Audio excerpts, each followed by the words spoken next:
मनाया जाता है। इस वर्ष यह त्योहार 19 सितंबर को मनाया जा रहा है। गणेश जी को सर्व विघ्न विनाशक नाम से जाना जाता है। लेकिन क्या आप जानते हैं असली विघ्न विनाशक परमात्मा कौन है?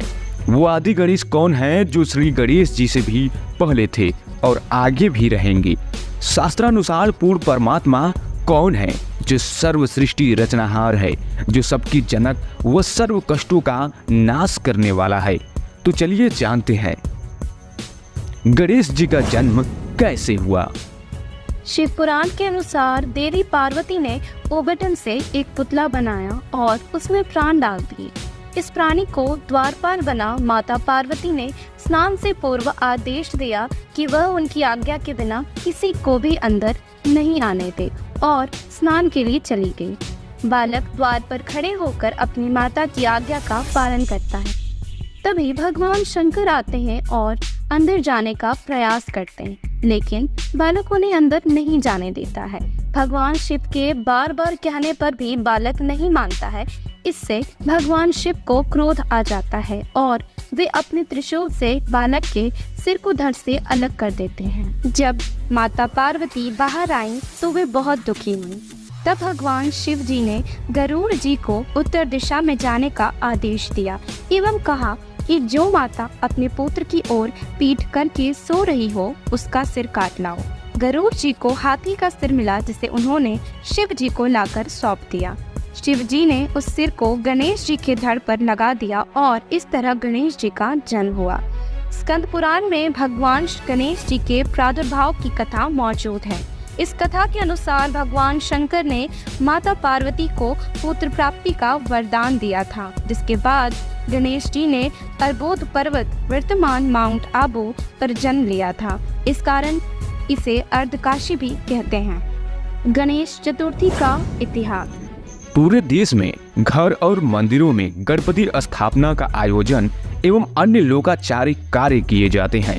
लोकाचार यहाँ इसलिए कहा जा रहा है क्योंकि गणेश चतुर्थी शास्त्र सम्मत विधि नहीं है। हालांकि शास्त्रों में इसका कोई जिक्र नहीं है, फिर भी गणेश चतुर्थी एक लंबे समय से मनाई जा रही है। गौरतलब है कि छत्रपति शिवाजी के समय से यह गणेश उत्सव मनाया जाता है। इसका उद्देश्य ब्राह्मणों और गैर ब्राह्मणों के बीच संघर्ष को हटाने व एकता लाने के लिए था। कुछ समय उपरांत अंग्रेजों की क्रूर नीति के तहत लोगों का एकत्र होना और अंग्रेजी शासन के खिलाफ विमर्श करना, लोगों को जागृत करना असंभव हो चला था। महाराष्ट्र में बाल गंगाधर तिलक ने 10 दिन के गणेश उत्सव की घोषणा की और इससे लोगों के एकत्रित होने और जानकारी के प्रसार के लिए मौका मिला। धार्मिक कार्य को देखते हुए अंग्रेजों ने ऐतराज भी नहीं किया और इस प्रकार गणेश उत्सव प्रारंभ हो गया। धीरे धीरे इसे जश्न के रूप में बिना कारण जाने ही लोगों ने पूरे देश में मनाना शुरू कर दिया। कौन है आदि गणेश? गणेश मतलब होता है गुणों का ईश। वास्तव में सभी गुणों के ईश परमेश्वर कबीर साहिब हैं, इसलिए ही उन्हें आदि गणेश कहा गया है। सभी देवताओं की उत्पत्ति व संसार की उत्पत्ति कबीर साहिब के द्वारा ही हुई है। वे ही सभी आत्माओं के जनक हैं। कबीर साहिब की प्राप्ति शास्त्रानुकूल भक्ति साधना से ही होती है। कबीर साहिब आदिकाल से हैं। भगवान ज्योति निरंजन, दुर्गा के पति एवं तीनों देवों के पिता, माता दुर्गा, शिव, ब्रह्मा, विष्णु व गणेश जी का जन्म तो बहुत बाद में हुआ। कबीर साहिब सबके जनक हैं। कबीर साहिब आदि, अजर, अमर, अविनाशी, सर्वोच्च, सर्वशक्तिमान, दयालु, सुख सागर है।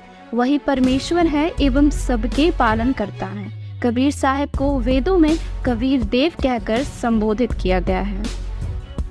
गीता अध्याय 4 श्लोक 34 में गीता ज्ञानदाता किसी तत्वदर्शी संत की खोज करने को कहता है।